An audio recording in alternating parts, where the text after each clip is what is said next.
You know, this meditation really is magic. When I closed my eyes, there was not so many people in here. Now you've multiplied.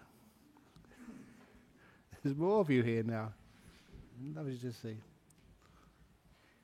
Okay, I know you must have come in the middle, but I wasn't paying attention or listening to you. I was just enjoying my scan of my body. And it's also that it's nice just to imagine good things happening.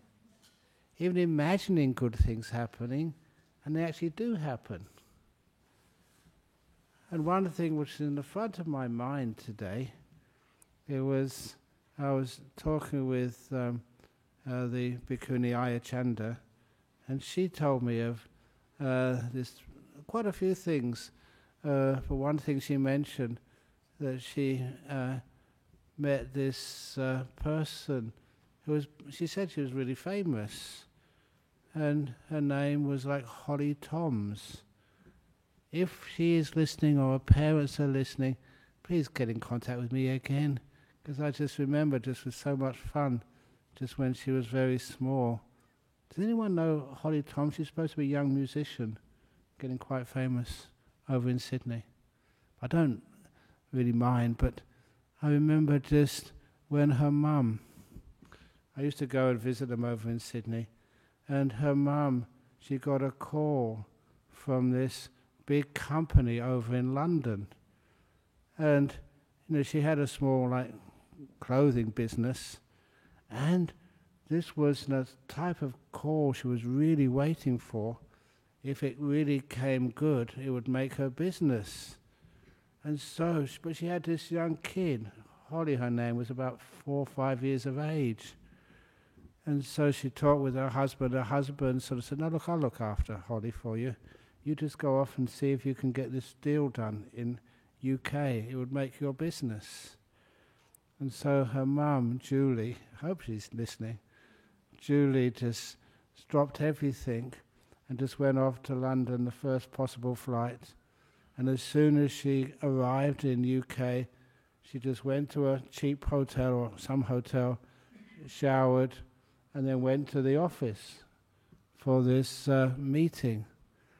When she actually went into the office, the CEO hadn't turned up yet, but instead, just all the directors, it's a big company, and so they told her, "Look, there's not a chance you get this contract today. The boss is in a filthy mood. He's arguing and shouting and swearing at everybody. You might as well just go back to Sydney straight away." And she said, "No, I've come here, so I might as well just see the CEO. Suit yourself." And so she went into a corner of the boardroom, sat down, crossed her legs, and started doing her loving kindness meditation, her metta meditation. I taught it to her, so it does work. So anyway, she was sitting in the corner there doing a loving kindness meditation, and at that point, after about 5 or 10 minutes, the boss came in, and she saw this young woman he'd never seen before meditating, in his boardroom, and straight away said, "Who's that?" Is that good? My acting skills getting better? Being upset, being angry. "Who's that? What does she think she's doing in my boardroom?" Ugh. Or whatever. I don't know if that's what he said. Of course, company directors and owners who come to our Buddhist society never act like that, do they? No, okay, great. But anyway, it's how she responded, I was really amazed at. This is Julie Toms.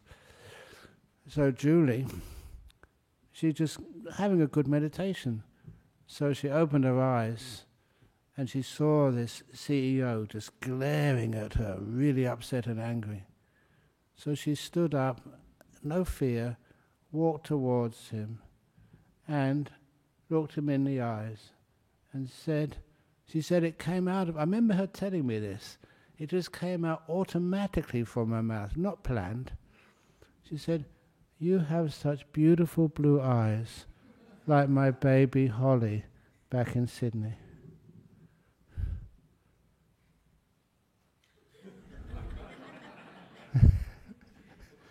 And this CEO, you could almost see all his brain cells fusing.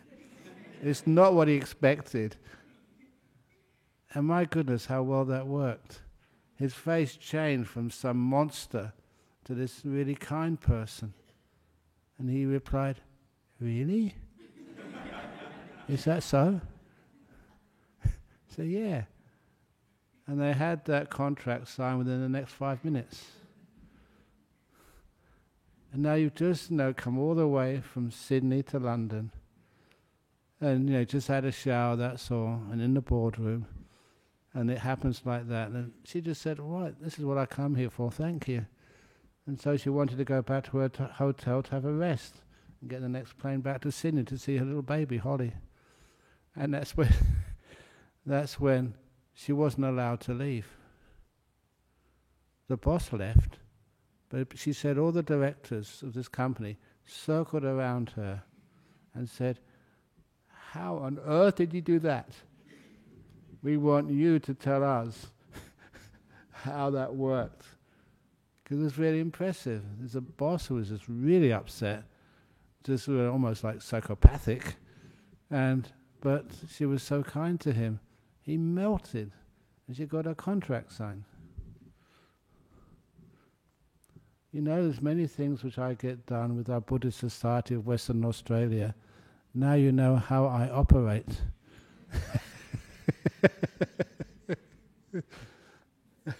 The power of kindness.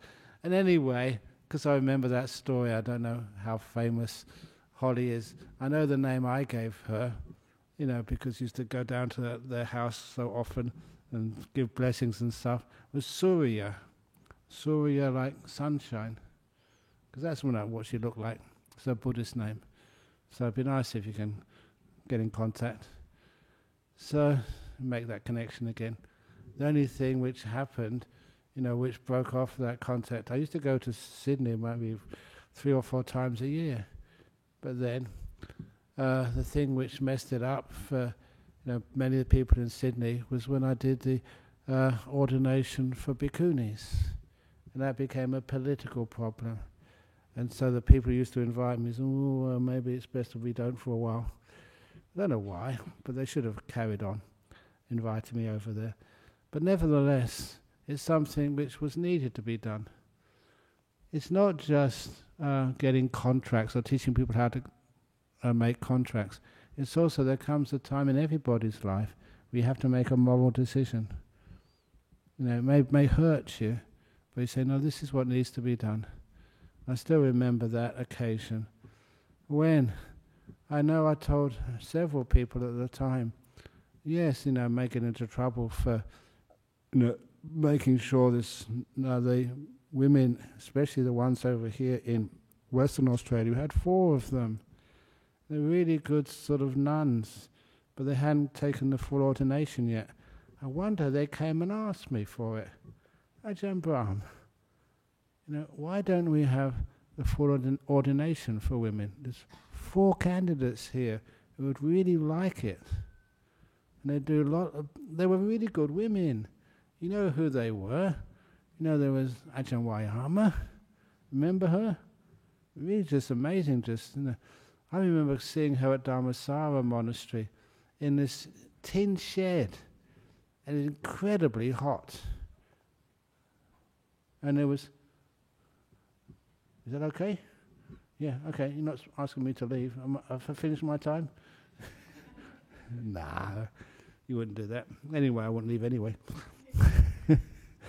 And anyway, she was in this hut, and there was so many flies in there. She managed to sort of stay there for I don't know how long. Incredible endurance to build this opportunity.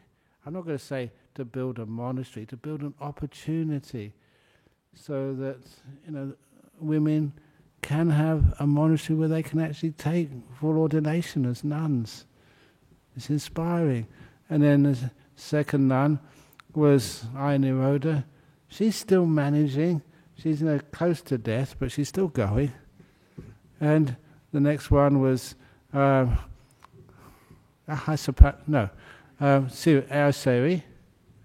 and the last one was Hasapanya. The four of them. How much amazing stuff have they done? So I'm kind of proud that, all I did was just to stand my ground and make sure it happened. And, it's quite okay, but just some people didn't want it. The ones who didn't want it were the men. So if you want to do something, yes, great, do it. I remember standing my ground then, and I remember telling many of the other monks, nuns, friends, I think I'm strong enough, in my practice, to be able to do this and to endure whatever comes as a result. I remember actually saying that to quite a few people, because you knew exactly that you break some friendships, other people might sort of be upset at you, but I knew what I was doing. I said, no, this needs to be done. So we did it, and it worked. We've got this beautiful monastery, Dhammasara, beautiful monastery, Anukampa over in UK, beautiful monastery, Santi over in Canberra, beautiful monastery, it's part of Newbury Buddhist Monastery. Australia's leading the way. Why is that? There's something about this land. Have a little bit of rebellion, because rebellion leads to a bit of innovation. Not doing anything which hurts people, but which actually supports people. That's what compassion is all about. And it's amazing what can be done. All of these things which you actually see in this world, that's what a lot of people ask me. Ajahn Brahm, I've got this difficulty, this problem, how can I solve this? One of the problems which a few people were asking me about over the last week was that sometimes they have anxiety problems. People in our modern world, it seems to be that anxiety is one of their biggest problems, especially young people. They're unsure of the future. What should they do? How's it going to work? And the story I love telling was of this, just think if she's here tonight. I don't think so, because she's a really busy young woman with a couple of kids and a busy dental practice over in Doubleview. But her story was that when she was studying to be a dentist in Adelaide, and as she was studying over there in Adelaide, she started to have these panic attacks, really severe panic attacks. She was a student. She had all the access to free medical care, the best psychologists, psychiatrists, and all sorts of help. But nothing was working. So she was bedridden. She couldn't go to any lectures, couldn't actually just do anything. She was really, really, really fortunate. Number one, she had this partner, this boyfriend. They weren't married, they just... he was looking after her, cooking for her, cleaning her, everything. If you ever get a boyfriend like that, grab him. I'll tell you what happened at the end anyway, for those who don't know the story. His name was Lloyd, and he was just a really good man. And she also had a father who lived in Perth, who comes here. And so her father told her, go and ring Ajahn Brahm. One of the reasons why it's good to ring monks is because we're cheap. We are. It doesn't cost anybody anything. And so she called me one evening during our rains retreat, and I said, well, what's the problem? And she said anxiety. And I said, when you have a panic attack, anxiety, where in your body do you feel it? We're talking about in my body. It's panic, it's anxiety, it's in my mind. So no, any of the emotional problems which people have, there's a corresponding feeling in your own physical body. Where do you feel it? She said, in my chest. And that's not good enough. I said, you're lying down in bed every day, so I'll give a call in 3 days' time. I'm going to ask you again to actually give me coordinates. You're a smart girl, you're doing dentistry. I want sort of from your belly button, from your navel, coordinates. How many millimeters up? How much to the left? Is it spherical, oval, or square, or diamond? Where exactly is it sort of located? Give me a call in 3 days. At least she trusted me. Because she trusted me, in 3 days' time she gave this incredible, detailed description of when she has a panic attack, where the tension is felt in her body. It was brilliant. I said, very good, well done. Now, describe how it feels. Is it tight? Is it burning? Is it itchy? Is it stretched? Or what does it feel like? And that's when she said, well, it just hurts. Not good enough. Give me another call in 3 days. I wasn't trying to sort of, get rid of her to do other things. I wanted her to start to take responsibility for her treatment, to take ownership of your therapy. And so after 3 days, she gave me this beautiful description of what it felt like. And then I said, great. And then what do I do next? So the next part of this therapy, you've already learnt the mindfulness. You're aware of that feeling. I never told you why I was getting you to do this. Your awareness of that sensation in your body has really, really grown. Now, what's the last part of the therapy? Kindness. I told her, next time you have a panic attack, take your hand and rub it on that part of the body which is tensed up, which is burning, or which is really uncomfortable. Massage it. And please excuse me, but I did tell her, if you feel just unable to massage it, ask your boyfriend, Lloyd.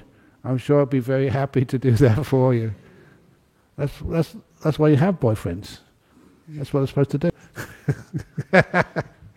Go on. And anyhow, it has a very happy ending. So that's what she did. Give me a call in 3 days' time.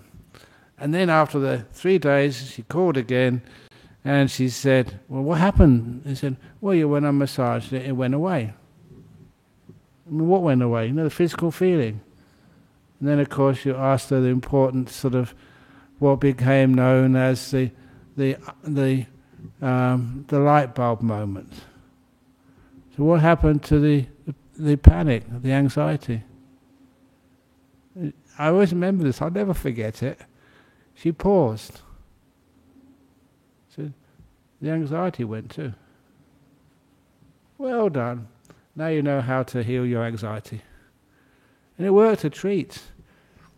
She didn't need to call me again. Actually, she did later on, but for another matter. I'll tell you what that matter was in a moment. So she was soon back at university, soon back catching up with her studies, soon back she did her final exams at university and got first-class honours with everything. And then after finishing the exams, that's when she actually gave me the call. Ajahn Brahm, thank you so much. I'm getting married to Lloyd, she said, and I want you to please come and do the blessing for us, which I did at Supreme Court Gardens over here in Western Australia, in UWA. I was very happy to do that, and still, see her very often. It's a beautiful thing which actually works. Remember, there's a doctor in here. I won't say who she is. I'm not looking at her. She told me she had a patient when she was working in the hospital, and that patient had anxiety. And how she was trained was to give this medication. If that didn't work, the next medication. She went through all the list of medications, and nothing was working. So being tired, overworked, she thought, well, why not try Ajahn Brahm's method? She shouldn't have done that. That's probably illegal. That's why I'm not looking at her. But she did that, and this patient had an oxygen mask on all the time. But then the next morning when she went to work, the doctor went to work, the patient had an oxygen mask off. Said, I don't need it anymore, it worked, thank you. These are powerful teachings. And I criticized that doctor. I said, why didn't you tell her that at first? Saved a lot of medication. He said, I can't, I get prosecuted or something. But anyway, it's a beautiful way to know whatever emotional difficulty you have. If you're not a deep meditator who knows how the mind works, a lot of times those emotional difficulties have a corresponding feeling in your body. As human beings, we know much more about our body than we know about our mind. So if we can actually look at our mind, we find we can spend a lot of time just wasting time. We don't know exactly what's going on, but look at it, how that manifests on your own body. You get angry. What does that feel like? So if you get really angry, maybe it's in your heart region starts to palpitate. It's a beautiful thing to give it kindness. Just brush your heart. It really feels good. It does for me anyway. And then when you do kind things like that, just the whole thing really relaxes. And then the cause of that is just kind of not supported anymore. And the cause, the emotional problem, tends to vanish as well. It's a great way of looking after your own health. One of the problems which I saw in the newspapers, not newspapers, on internet, I do look at the internet, the news sites, because they have some really interesting information on what's going on in this world. How many people, young people, are lonely these days. And they really suffer from loneliness. How can you overcome that loneliness? It's very easy. Just learn just the difference between the loneliness and the solitude. For me, I wish I was more lonely. Sometimes when I went to this dana this morning, what was I doing, Venerable Kimball, all the time? Talking. Telling stories and talking, and people lining up. This was in somebody's house, lining up to sort of get advice and talking. Full on, that's what you said. The only time I stopped talking when I was eating. I can't do both at the same time. I don't know how many hours. But, sometimes, people in this world, look, young people, you're trying your very best, and I don't know, this one lady, just making sure she's not here. I don't want to embarrass anybody. And so, she was just saying that, she had a bad back, and the doctors couldn't find any reason for it. So I just, again, started talking to her about seeing if you can be kind to that back. She said she had a couple of dogs, which she really, really loved, and said, how would that dog treat you? And even let the dog just sleep on your back. It's not a nice hairy little body, and just see if that can make your body feel much safer, more relaxed. I hope she did that. It's only this afternoon. But it's the same that many other people, that there are times in your life you'd love to be alone.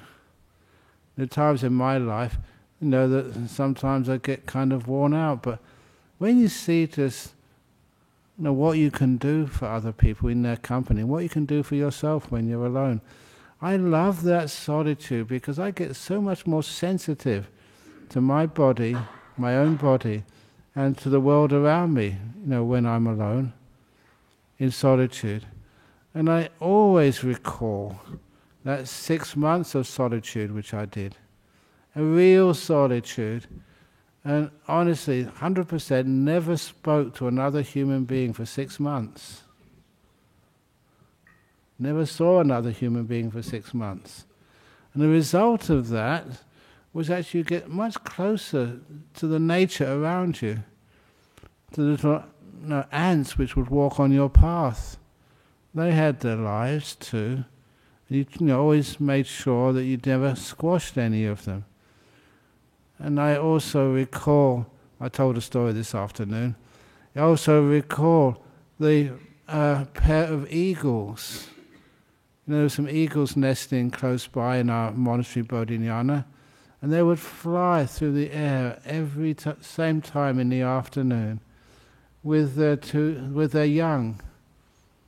You could see them training their little young, child who just got born, how to fly.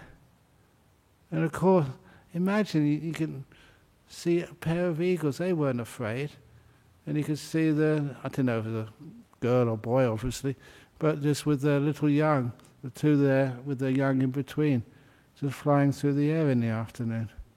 I really enjoyed that. That's much better than just watching sort of some movie on the internet or anything else. It was actually real nature looking after each other. And one of the other things which I remember seeing which really impressed me was this big dugite snake. I remember when it was a very hot day over in Serpentines, quite a few years ago, and I noticed the kangaroos just jumping away very, very quickly. And then I saw this big snake coming, and this big dugite came right towards me. All I was doing was washing my bowl. I just finished my lunch, and that's why I was outside. And I looked at it looked at me, and I carried on washing my bowl, looked in the other direction. That dugite could have, bitten me so easily. It was so close to me. But then when I turned around again, the dugite, it had turned around. And its mouth, its head, was facing in the opposite direction. And its tail was the closest part of it to me. It wasn't afraid of me at all. And I just, wished it well. I gave it a bit of a blessing, I think. And it was actually under the shade of the hut. And because I built that kuti, I actually built it with my own hands and laying some of the bricks there, I knew exactly the size of that wall it was shading underneath, which was 3 meters and 4 centimeters. 2.4 plus 320, that was the brick cavity wall on each side. And it was just stretched out, so its tail was just inside the shady area, and its head was shade of the other area. The 3.4 meter, just over 3 meter dugite. If you ever saw one of those, what would you do? Just be kind. Let it have some shade. That poor dugite was probably boiling inside. It was so hot that day. You can feel there's no danger when you're kind to animals like that. And sometimes you can even actually feel what they're up to. Just all they wanted is a bit of shade. When you're kind like that, you learn that kindness immensely. Just, when you are alone. When you're with other people, as other people tend to influence you. And it's in that solitude you get some of the greatest wisdom of whatever in this world. I was also saying this afternoon that one of my heroes was the only Welshman who's ever got a Nobel Prize for physics. And he got that Nobel Prize after he came out of meditation. That's where he got his breakthrough. He could actually see how quantum tunneling worked. If you know what quantum tunneling is. How many I was saying this in a Sri Lankan dana. How many Sri Lankans have got a Nobel Prize for physics? How many West Australians? This actually works. So when you can encourage people to have that silence and solitude, many of the problems which people suffer from in life, they're not looked upon as problems anymore, even like solitude. If ever I have solitude, I would run towards it. Even I was saying today, Chet wanted to get permission to actually republish one of the books, one of the talks which I had said over in Malaysia. She said, "Can I publish this?" It's not done by the BSWA. This was done by the Brickfields Mahavihara. I said, "Yeah, sure, please do it." And then I thought, is that allowable? Is that illegal? It's got my name on it, so I think I should have publishing rights. But if I'm wrong, that'd be even better. I'll be able to go on a retreat in Carnet Prison Farm, just up the road. I've been in there, it's very comfortable in there. It reminds me of this, I'm not joking, I remember this monk, about when I was first became a monk, he was just this very senior monk in Thailand. And this monk, he was a really good meditator, but a good organizer as well, incredibly smart. And he just rose up the ranks of monks. They do have ranks of monks in Thailand, believe it or not. You know, they recognize people who can actually do the work, and so they put him in his positions of authority to make sure that all the monasteries are run well. And this particular monk, he was actually number 2 in line to be the next Sangharaja of Thailand, the leading monk. And there was number 3 or 4 was really jealous of him. You know, monks are jealous sometimes. They're totally stupid.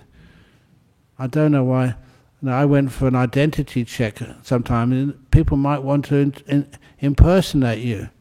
I said they're most welcome to impersonate him. Then they can come on a Friday night. I can have a day off. Identity fraud I want to encourage. There's no identity there anyway. But anyhow, so this monk, apparently, he was accused of being a communist. That's how long ago it was. And when you give a talk, you know, I say so many things when I'm giving a talk, and you can actually cut and paste and cut, and interpret it this way or that way. And I'm sure you can prove I'm a communist, or sometimes you can prove that I'm a fascist. Sometimes you can say I'm a Trump supporter. Sometimes you can say I'm, I don't know who else, supporter. You just take snippets here and a snippet there and a snippet somewhere else, and you can actually prove anything. But in those days they didn't really understand how this was all done. And they had a trial for this monk, and he got convicted. He got sent to jail. A monk was sent to jail. He was a very good monk, a very senior monk. So he went to jail. I remember him writing this biography of what it was like being in jail. He said he enjoyed it so much. You know, monks, what kind of dwelling does a monk stay in? A cell. And that's what he was doing as a prisoner. He was staying in a cell as well. A prison cell. Actually, if you're a very senior monk, it's much more peaceful in a prison cell than in a kuti. In a kuti, people bother me. They knock on the door. Ajahn Brahm, there's an emergency. Ajahn Brahm, someone's come to see you. Ajahn Brahm, there's a bushfire. Ajahn Brahm, you've got an important call. There's a committee meeting. Ajahn Brahm, one of the monks has run away. Ajahn Brahm. Let them run away. I shouldn't say that. When you're in jail, no one can actually get to you. And he said, no, it was simple. You know, that's how he usually lived. I sleep on the floor. In prison cell, you sleep on the floor too. And I just eat out of my bowl.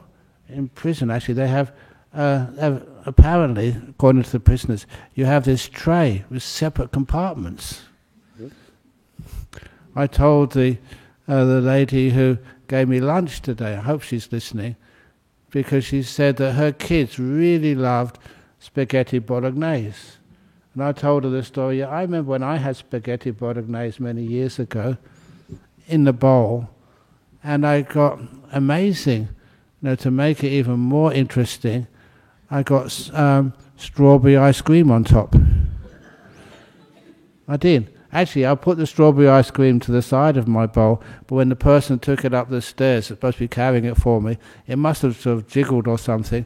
And when I opened the lid, the strawberry ice cream was right on top of the spaghetti bolognese. How many of you have ever eaten spaghetti bolognese with ice cream on top? How many? Why are you just saying it's there? You don't know, you're just assuming. That's a problem with people today. They just jump to conclusions and they think this must taste terrible.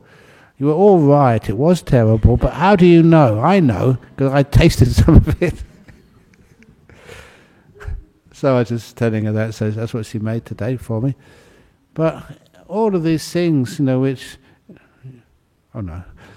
these things which you get to eat, sometimes you're just so grateful that people are kind to you. And if things don't work out the way you wanted, doesn't matter. You learn so much. Not all the time you get wrong combinations of food. I remember the first time over in northeast Thailand that they had some sticky rice. Very rarely you get some ice cream. We know these days there's more of that around. I got ice cream on top of sticky rice. That is really nice. You should try some of that sometime. It's only because it just slipped over there, and it was very nice. But anyway, I shouldn't talk about food at this time of the night because I can't eat until tomorrow morning.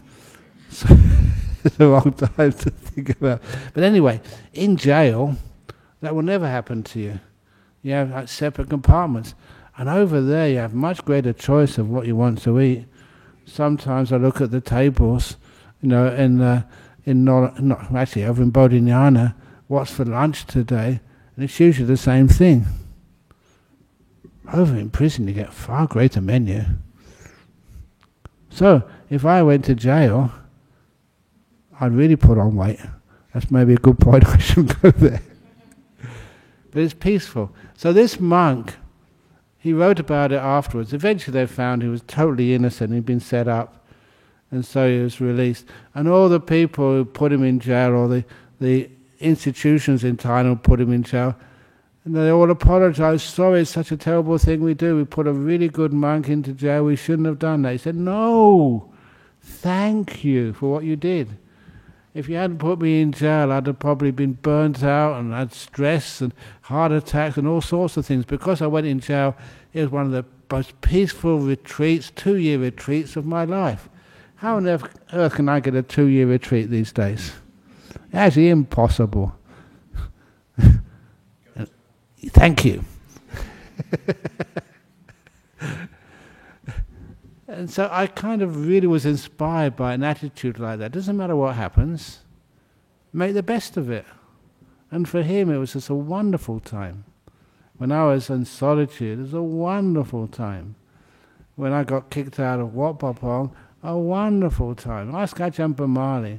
He said that's a wonderful time that have more freedom in the sense that keep to the Vinaya, but have bhikkhunis and in Perth, and also just understand just exactly how we can adapt more without breaking any of our rules to our local Buddhists over here in Western Australia.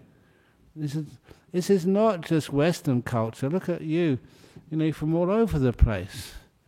And so we can actually adjust to every sort of nation who comes here. Most of you are all mixed up. Same as me, mixed up with all the experiences which we've had in life. We don't stick to any one particular way of expressing Buddhism. That's why I've mentioned to you many times, what is my tradition? What tradition of Buddhism do I follow? Exactly. Not Mahayana, that's wrong. Hahayana. And it really is true. Imagine you're coming here. If I don't engage with you and don't inspire you or say funny stories, how do you feel? Why do you want to come here and get bored stiff? If I just told you just exactly just what the Buddha said, you could read that in a book.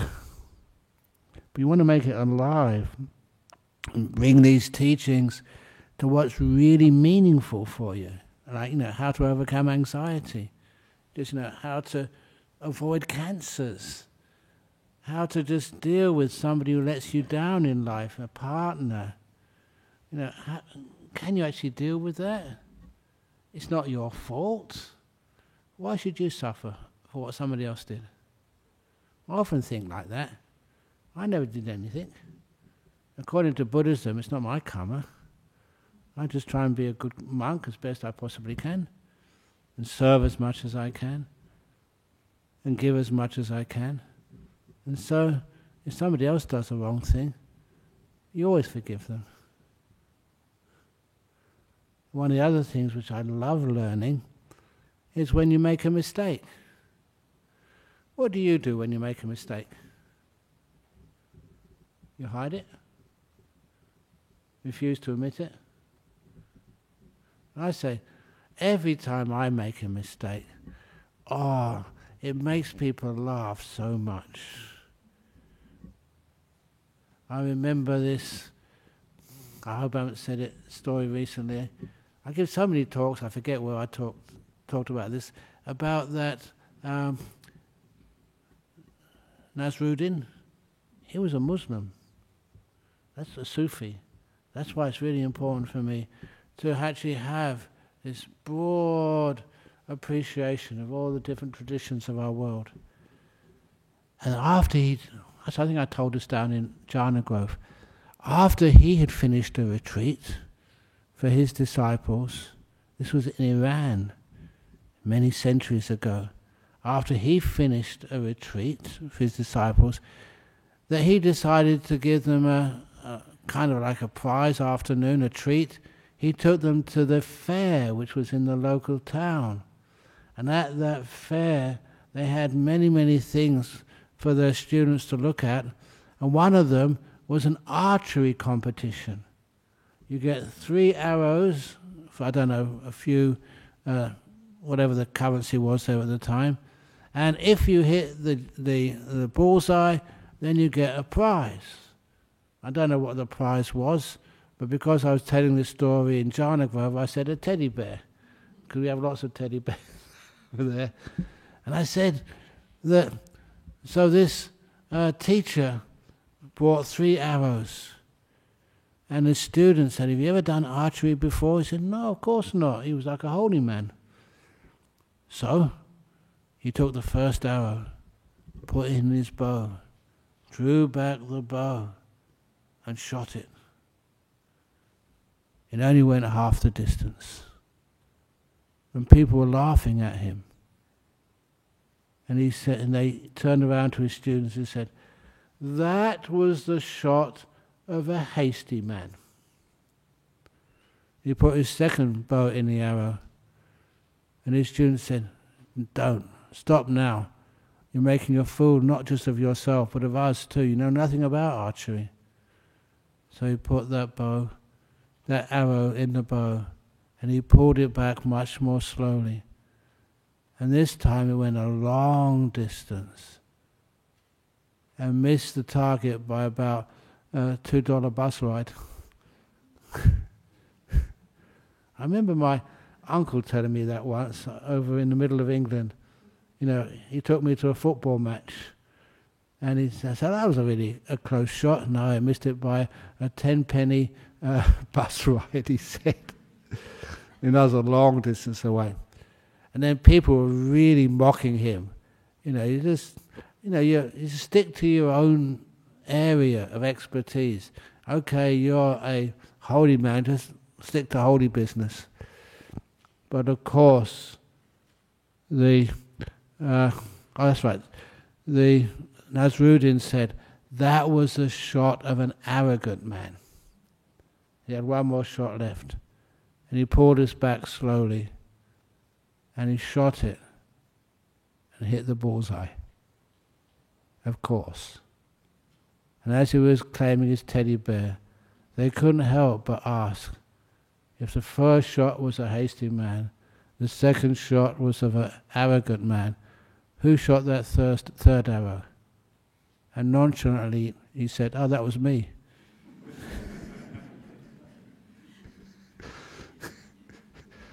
Of course, neither are you. That was just a nice little teaching.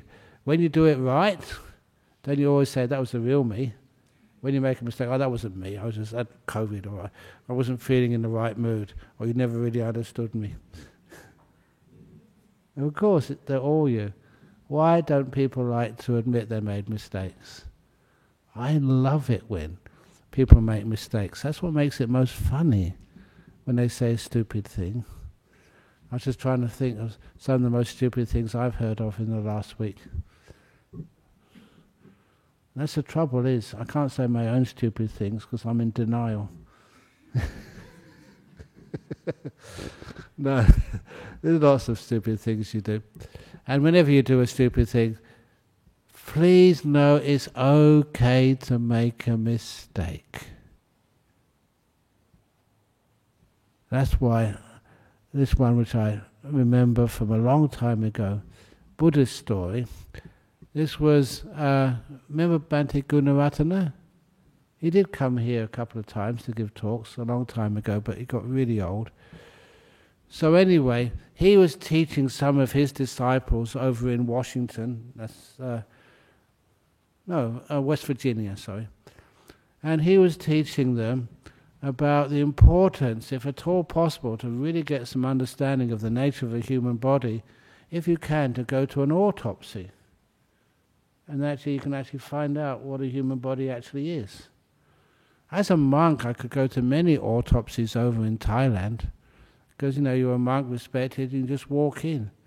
I remember just walking into the main autopsy room in Sirirat Hospital over in Thailand. And I couldn't believe this, but I'm being absolutely 100% honest.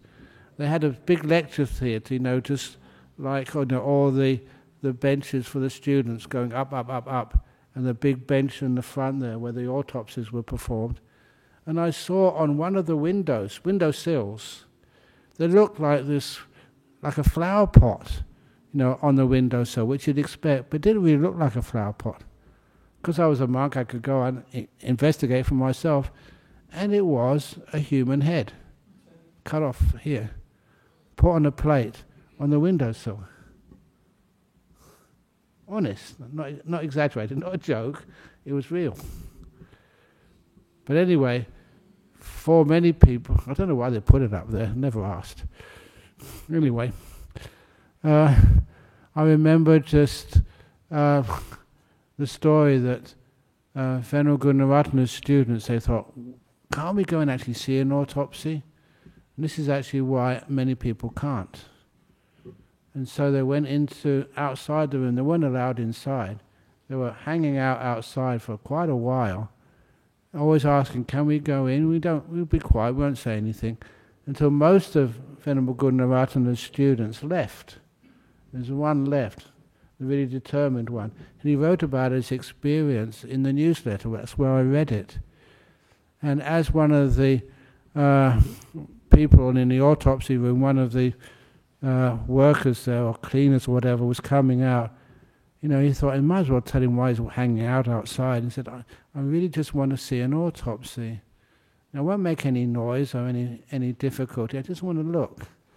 It's part of our culture as Buddhists to understand just how the human body works.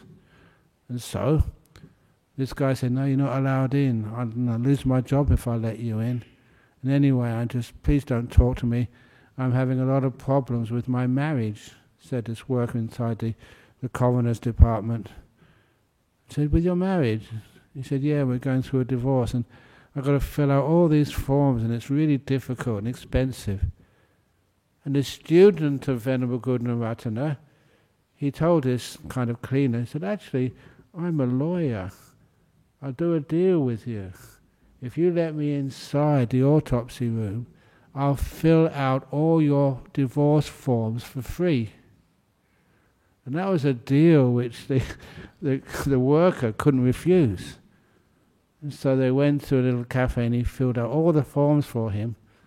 And that's how he got inside the autopsy room, as a lawyer. And so he was just standing there, looking fascinated, about these autopsies and how they work. And then being a lawyer, any lawyers here, by the way? Okay, good, it's safe to say this.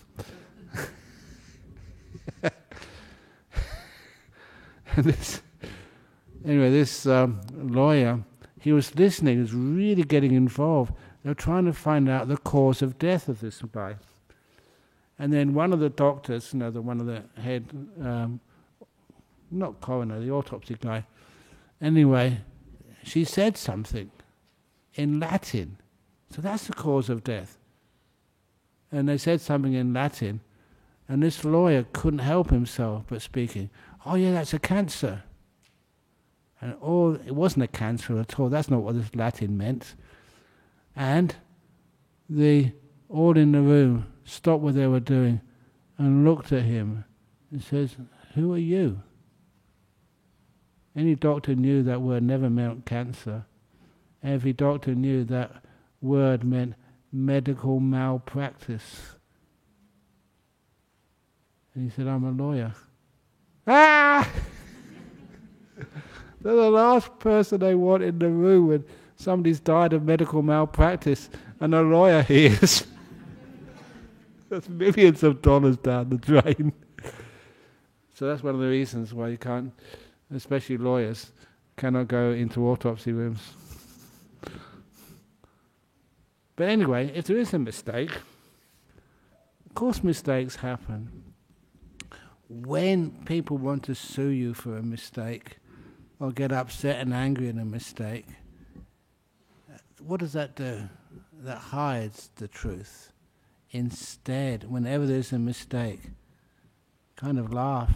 We all make mistakes from time to time, some more times than others. Instead, we laugh, we learn, and we grow. That's actually the way to deal with mistakes in life. We never sort of get upset. Opportunities to learn more, to grow more, become better human beings afterwards. Punishment, suing, no one wins. Do you agree? Hopefully. So anyway, we've gone on for a long time as usual. So, thank you for listening. Sadhu, sadhu, sadhu.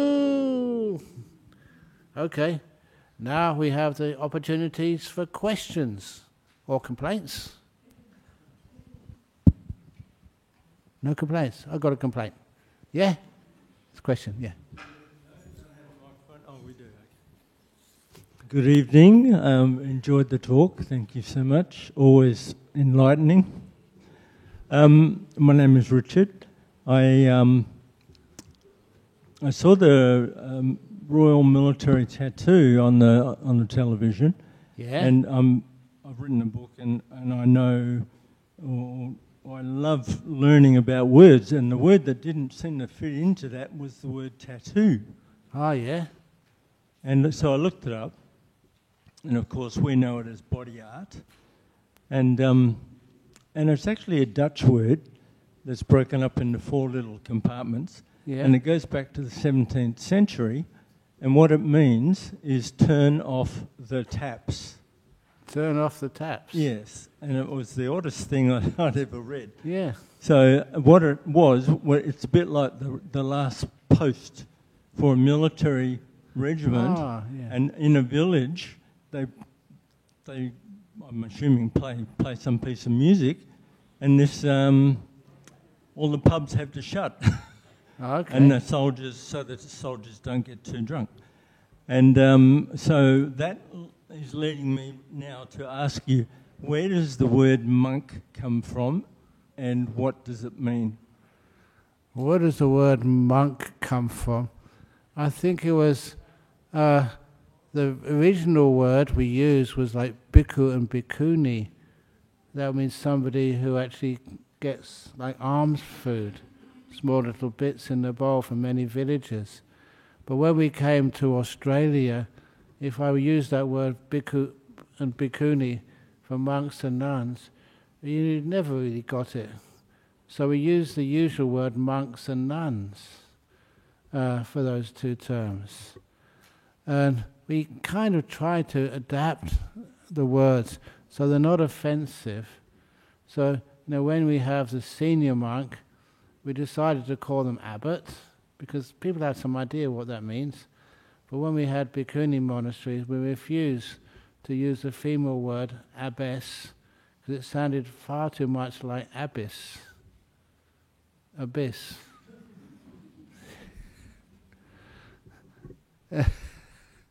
And even calling senior nuns like their word is like ayah. But there was one well-known nun, she used to be called Ayah Kema. Oh no, I shouldn't have said that, should I? I'm in trouble now. Sometimes, she's passed away now, she won't mind. Sometimes people called her Ayatollah Kema. So you got to, yeah, thank you, yeah, I'll get in trouble for that now. So that's why sometimes we try and make sure we use words which are not going to offend. For monk, it was like even the town of Munich, München. That was like for monks, there's a big monastery there, and it got named after that big monastery, München. And mostly it's like a mono, like a solitary person, someone who lives alone. That was the idea of a monk.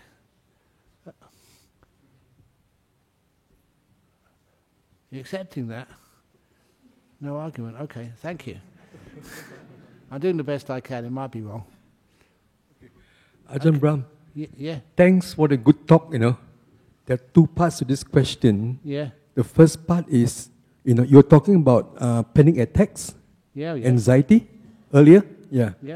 Don't you think, Ajahn Brahm, the beauty of the Buddha's teaching, is that as we come, to listen like Friday night talks, all these things, and practice the teaching, in our own way, eventually, all our problems go away. We solve all the problems, I think.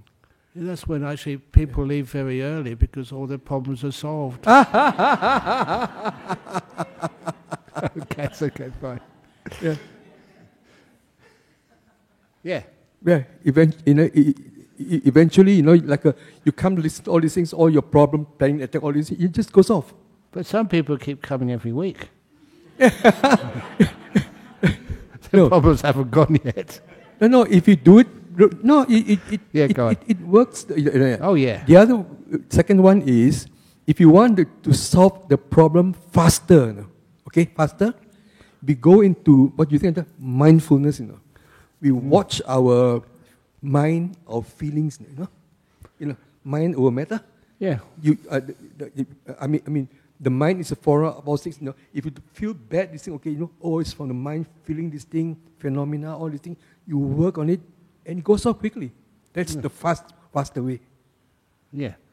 The best way of overcoming problems quickly is eating fast food. Okay. Sorry. Thank you. Anyway, okay. A question from Germany. Met a couple of people from Germany recently. Dear Ajahn, how do you let go of memories and thoughts without suppressing them? Mine keep coming back despite letting go. I want to be free of unwanted past experiences. How do I let them go? Be kind to them, first of all. Give them compassion. And if anyone you blame for these things, please be kind to them, first of all. And then that kindness, it softens the past and all the actors on that stage of your past. And anything wrong which you did the best you possibly could. If you have kindness towards yourself and kindness towards other people, you don't judge them so harshly.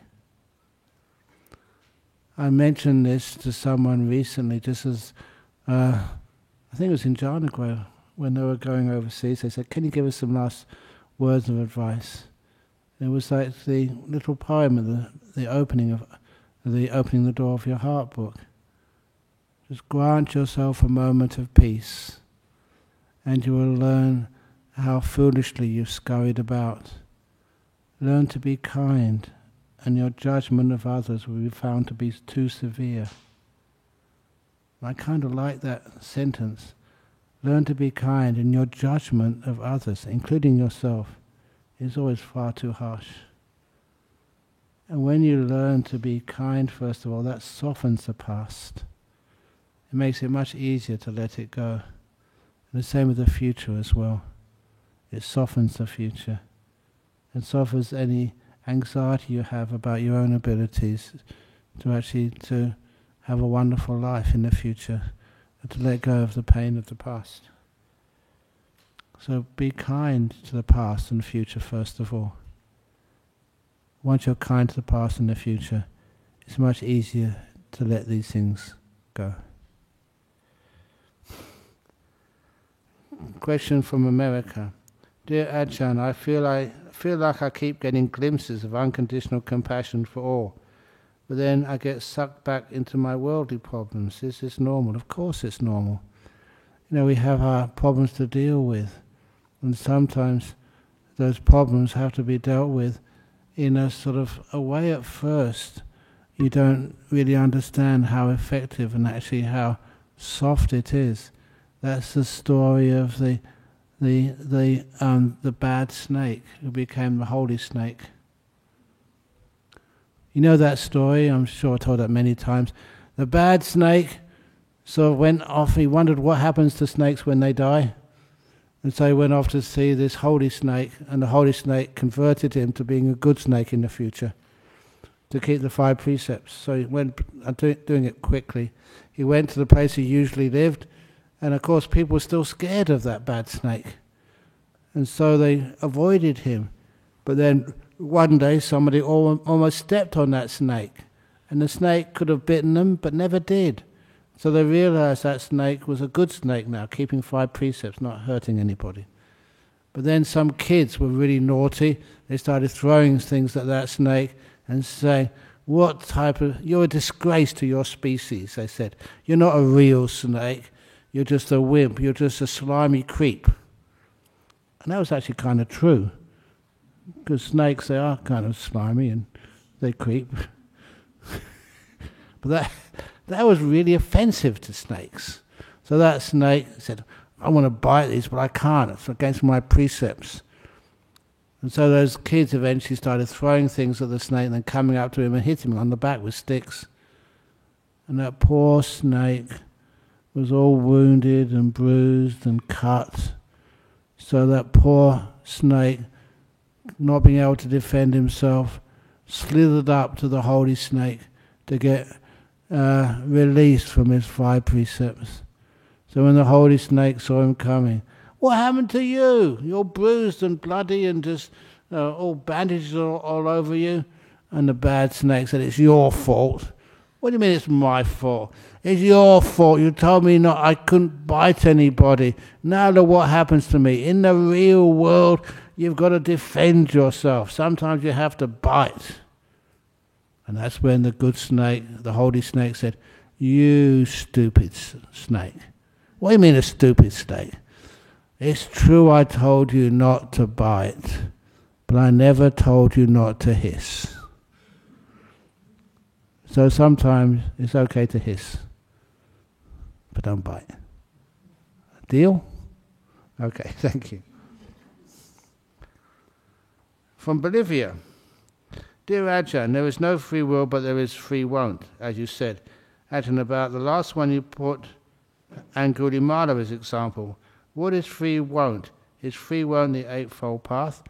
That's where it leads to, but free won't is when you just say, I'm not going to do this. You interrupt. Something which is about to happen, and you say, no, stop.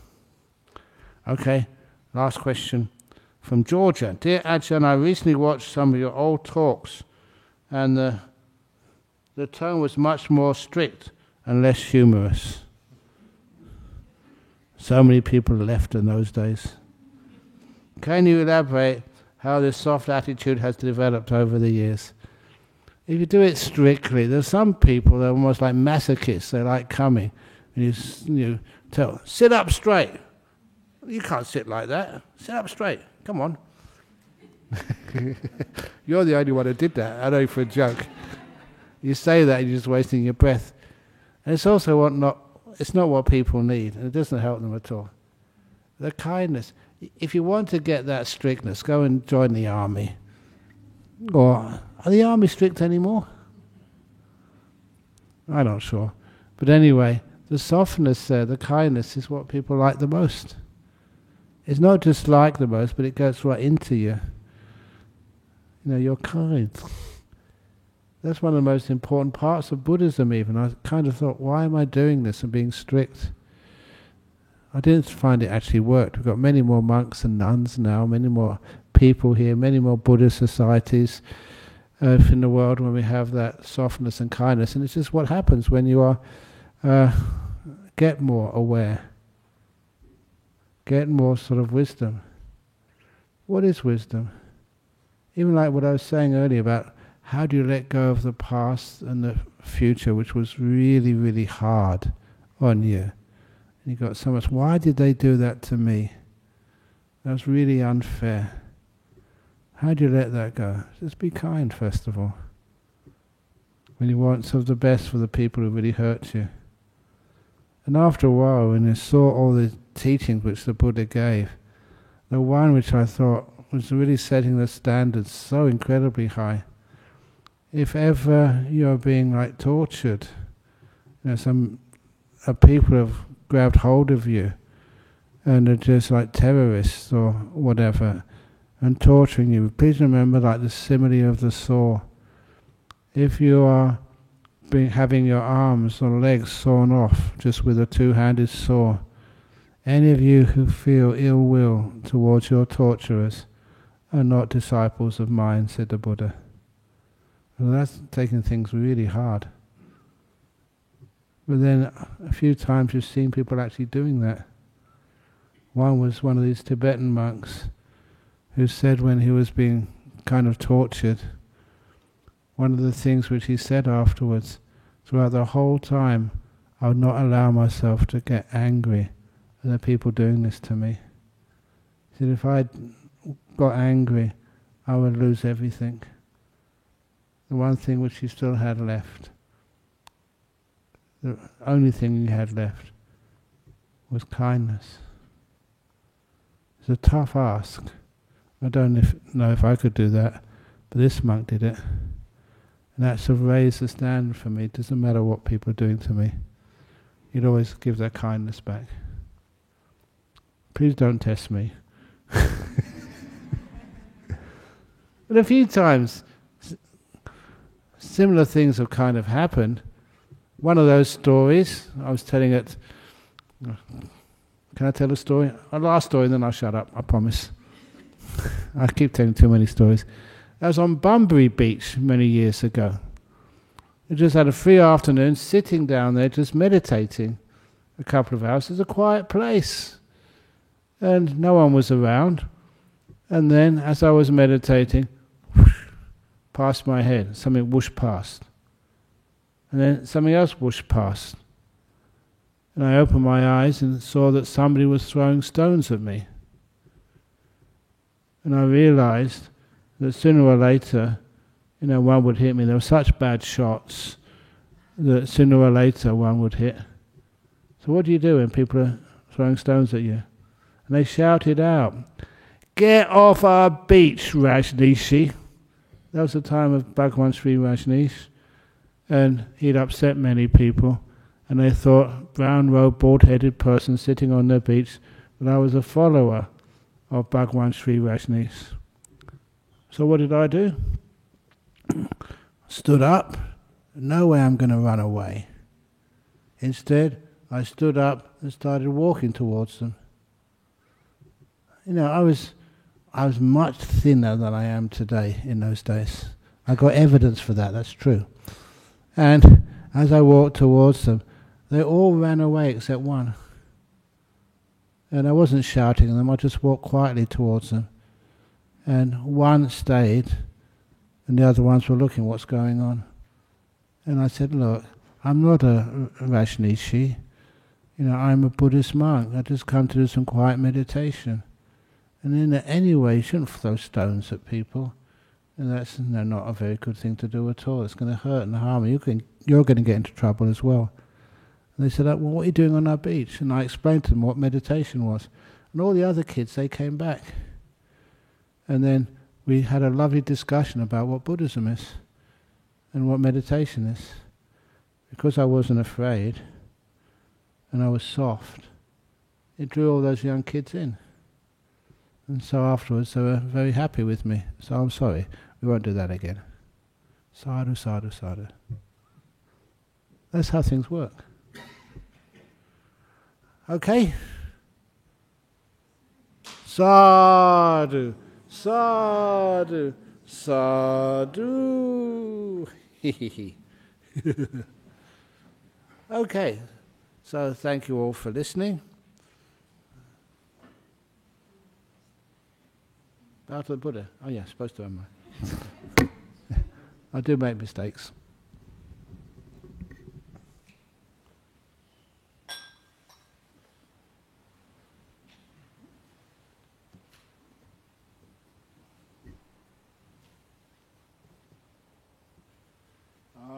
Arahant Samma Sambuddho Bhagava Buddhang Bhagavantang Abhivademi Suwakato Bhagavata Dhammo Dhammang Namasami Supatipano Bhagavato Sawaka Sangho Sanghang Namami.